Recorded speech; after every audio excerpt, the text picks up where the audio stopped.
എല്ലാവർക്കും ടെക്കിലെ മനസ്സിലായി. സോ നമ്മൾ ഡിസ്കസ് ചെയ്യാൻ പോകുന്ന മോട്ടോ എഡ്ജ് 50 അൾട്രനെ കുറിച്ചാണ്. സോ നമുക്ക് സ്മാർട്ട് ഫോൺ ഇന്ന് ഉച്ചയ്ക്ക് 12 മണിക്ക് ലോഞ്ച് ആവും. 18 ജൂൺ ഇന്ന് ഉച്ചയ്ക്ക് 12 മണിക്ക് ലോഞ്ച് ആവും. സോ അതിനുമുമ്പ് നമുക്ക് സ്പെക്കിംഗ് കണക്ക് നോക്കാം. ഫസ്റ്റ് ഓഫ് ഓൾ നമ്മൾ ഡിസൈൻ്റെ കാര്യം നമ്മൾ നോക്കുവാണെങ്കിൽ 8.6 mm ആണ് തിക്നെസ് വരുന്നത്. 197 ഗ്രാം വെയിറ്റ് വരുന്നുണ്ട്. സോ നല്ല സ്ലിം ഫോണാണ്, വെയിറ്റ് കുറവാണ്, ലൈറ്റ് ഫോണാണ്. ഈക്കോ ലെതർ അല്ലെങ്കിൽ വുഡൻ ഫിനിഷ് ആണ് പുറകിൽ വരുന്നത്. അലൂമിനിയം ഫ്രെയിം ആണ് വരുന്നത്. IP68 റേറ്റിംഗ് വരുന്നുണ്ട്. സോ പ്രീമിയം ഡിസൈൻ ആണ് വരുന്നത്. പ്രീമിയം ലുക്സ് ഉണ്ട്. പ്രീമിയം മെറ്റീരിയൽ ആണ് യൂസ് ചെയ്തേക്കുന്നത്. ഒരു പ്രീമിയം ഫോൺ വേണ്ട എല്ലാ കാര്യങ്ങളും വന്നിട്ടുണ്ട് ഡിസൈൻ്റെ കാര്യത്തിൽ. ഇനി നമ്മൾ ഡിസ്പ്ലേയുടെ കാര്യം നമ്മൾ നോക്കുവാണെങ്കിൽ 6.7 ഇഞ്ചിന്റെ curved 1.5K 10-bit 144 Hz POLED display ആണ് വരുന്നത്. 1473 നിറ്റ്സ് ആണ് നമുക്ക് ഓട്ടോ ബ്രൈറ്റ്നസ് വരുന്നത്. കമ്പനി പറയുന്നത് 2500 നിറ്റ്സ് പീക്ക് ബ്രൈറ്റ്നസ് ആണ്. HDR10 ബ്രൈറ്റ്നസ് ആണത്. അത്രയൊന്നും കിട്ടത്തില്ല. 1473 നോക്കിയാൽ മതി. പിന്നെ നമുക്ക് HDR10+ സപ്പോർട്ട് ചെയ്യുന്നുണ്ട്. 360 Hz ടച്ച് സാമ്പിങ് റേറ്റ് ഉണ്ട്. ഗോറില്ല ഗ്ലാസ് വിക്ടസ് ആണ് പ്രൊട്ടക്ഷൻ വരുന്നത്. പിന്നെ ഇൻ ഡിസ്പ്ലേ ഫിംഗർ പ്രിന്റ് സ്കാനറും വരുന്നുണ്ട്. ഞാൻ പറഞ്ഞ പോലെ തന്നെ ഒരു ഫ്ലാഗ്ഷിപ്പ് സ്മാർട്ട് ഫോൺ എന്തൊക്കെ വേണോ, അല്ലെങ്കിൽ ഫ്ലാഗ്ഷിപ്പ് കില്ലർ സ്മാർട്ട് ഫോൺ എന്തൊക്കെ വേണോ എല്ലാ ഫീച്ചേഴ്സും നമുക്ക് കിട്ടുന്നുണ്ട് ഡിസ്പ്ലേയുടെ കാര്യത്തിലും. പിന്നെ കർവ്ഡ് ആണെന്നേ ഉള്ളൂ. ചിലർക്ക് ഇഷ്ടപ്പെടാൻ, ചിലർക്ക് ഇഷ്ടപ്പെടാണ്ടിരിക്കാം. ഇനി ഓഡിയോയുടെ കാര്യം നമ്മൾ നോക്കുവാണെങ്കിൽ ഡുവൽ സ്റ്റീരിയോ സ്പീക്കേഴ്സ് ആണ് വരുന്നത്. ഡോൾബി അറ്റ്മോസ് സപ്പോർട്ട് ചെയ്യുന്നുണ്ട്. പക്ഷെ നമുക്ക് ഹെഡ്ഫോൺ ജാക്ക് കിട്ടുന്നില്ല. എന്നാൽ പോലും മൾട്ടിമീഡിയ എക്സ്പീരിയൻസ് അടിപൊളിയായിരിക്കും. വലിയ ഡിസ്പ്ലേ ആണ് നമുക്കിവിടെ കിട്ടുന്നത്. പിന്നെ ഡുവൽ സ്റ്റീരിയോ സ്പീക്കേഴ്സും കിട്ടുന്നതുകൊണ്ട് തന്നെ അടിപൊളിയായിരിക്കും. ഇനി പെർഫോമൻസിന്റെ കാര്യം നമ്മൾ നോക്കുവാണെങ്കിൽ നമുക്കിവിടെ ഫെമിലിയർ ആയിട്ടുള്ള സ്നാപ്ഡ്രാഗൺ 8S Gen 3 ആണ് വരുന്നത്. 4 nm പ്രോസറാണ്. ഇവിടെ സ്പെക്ക് കൊടുത്തിട്ടുണ്ട്. LPDDR5X റാം, UFS 4.0 സ്റ്റോറേജ് ആണ് വരുന്നത്. നമുക്കിവിടെ SD കാർഡ് എക്സ്പാൻഡബിൾ സ്റ്റോറേജ് ഒന്നും വരുന്നില്ല. ഇതൊരു കേപ്പബിൾ ആയിട്ടുള്ള പ്രോസർ തന്നെയാണ്. നമുക്ക് അറിയാം പെർഫോമൻസ് ഒക്കെ എങ്ങനെയുണ്ടെന്ന്. 8 Gen 3യും 8 Gen 2ന്റെ ഇടയിലായിട്ട് വരുന്നൊരു പ്രോസറാണ്. സോ നമുക്ക് പ്രതീക്ഷിക്കുക എത്രമാത്രം പെർഫോമൻസ് ഉണ്ടെന്ന്. സോ നമ്മൾ ഇതിന്റെ സ്പെക്ക് നമ്മൾ നോക്കുവാണെങ്കിൽ, അല്ലെങ്കിൽ ആന്റിറ്റി സ്കോർ നമ്മൾ നോക്കുവാണെങ്കിൽ ടോട്ടൽ 15,52,885 ആണ്. CPU ആണെങ്കിൽ 3,84,021, GPU 5,23,782 ആണ് വരുന്നത്. ഗീഗ് ബെഞ്ച് 6 ആണെങ്കിൽ സിംഗിൾ 1947, മൾട്ടി ആണെങ്കിൽ 5,149. കാണുമ്പോൾ തന്നെ അറിയാം എത്രമാത്രം പവർഫുൾ ആയിട്ടുള്ള പ്രോസർ ആണെന്ന്. ഇനി OSന്റെ കാര്യം നമ്മൾ നോക്കുവാണെങ്കിൽ ഹലോ UI ആണ് വരുന്നത്. Android 14 ആണ് നമുക്ക് കിട്ടുന്നത്. 3 വർഷം ആൻഡ്രോയിഡ് അപ്ഡേറ്റ്, 4 വർഷം സെക്യൂരിറ്റി അപ്ഡേറ്റ് ആണ് വരുന്നത്. അതൊരു ഡിസപ്പോയിന്റ്മെന്റ് ആണ്. ഇത്ര പൈസ കൊടുത്ത് മേടിക്കുമ്പോൾ അറ്റ്ലീസ്റ്റ് ഒരു 4 ഇയർ ആൻഡ്രോയിഡ് 5 ഇയർ സെക്യൂരിറ്റി കൊടുക്കണം. പിന്നെ മോട്ടോയില് അപ്ഡേറ്റ്സ് ഒക്കെ ഇത്തിരി സ്ലോ ആയിരിക്കും. അതിന്റെ ഫ്രീക്വൻസി അല്ലെങ്കിൽ ഫ്രീക്വന്റ് ആയിട്ട് നമുക്ക് അപ്ഡേറ്റ്സ് അങ്ങനെ കിട്ടത്തില്ല. പെട്ടെന്ന് ഇച്ചിരി സ്ലോ ആയിരിക്കും. പക്ഷേ ബഗ്സ് കുറവായിരിക്കും. ഇനി നമ്മൾ ക്യാമറയുടെ കാര്യം നമ്മൾ നോക്കുവാണെങ്കിൽ നമുക്ക് ബാക്കിൽ ട്രിപ്പിൾ ക്യാമറ സെറ്റപ്പ് ആണ് വരുന്നത്. പ്രൈമറി നമുക്കൊരു 50 മെഗാപിക്സലിന്റെ f1.6 ആപ്ചർ വരുന്ന OmniVision OV50H എന്ന് പറഞ്ഞൊരു സെൻസറാണ്.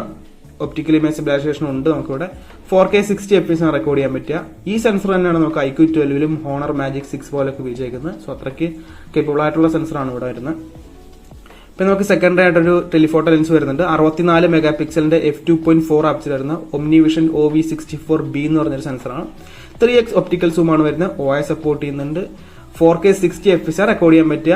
നമുക്ക് തേർഡ് സെൻസർ ആയിട്ട് നമുക്കൊരു 50 മെഗാപിക്സലിന്റെ f2.0 ഒരു അൾട്രാവൈഡ് വരുന്നുണ്ട്. സാംസങ് JN1 ആണ് സെൻസർ. 4K 60 FPS റെക്കോർഡ് ചെയ്യാൻ പറ്റും.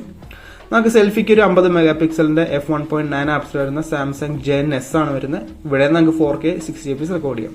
സോ നമുക്കിവിടെ ഈ 4 സെൻസറും ബാക്കിൽ 3 ഫ്രണ്ടിൽ വരുന്ന എല്ലാ സെൻസറും നല്ലോണം യൂസബിൾ ആയിട്ടുള്ള സെൻസറാണ്. അങ്ങനെ ഒരു എന്താ പറയുക, ഒരു യൂസ്ലെസ് ആയിട്ടുള്ള സെൻസർ ഒന്നും ഉപയോഗിച്ചിട്ടില്ല. എല്ലാം ഹൈ ക്വാളിറ്റി സെൻസർ തന്നെയാണ്.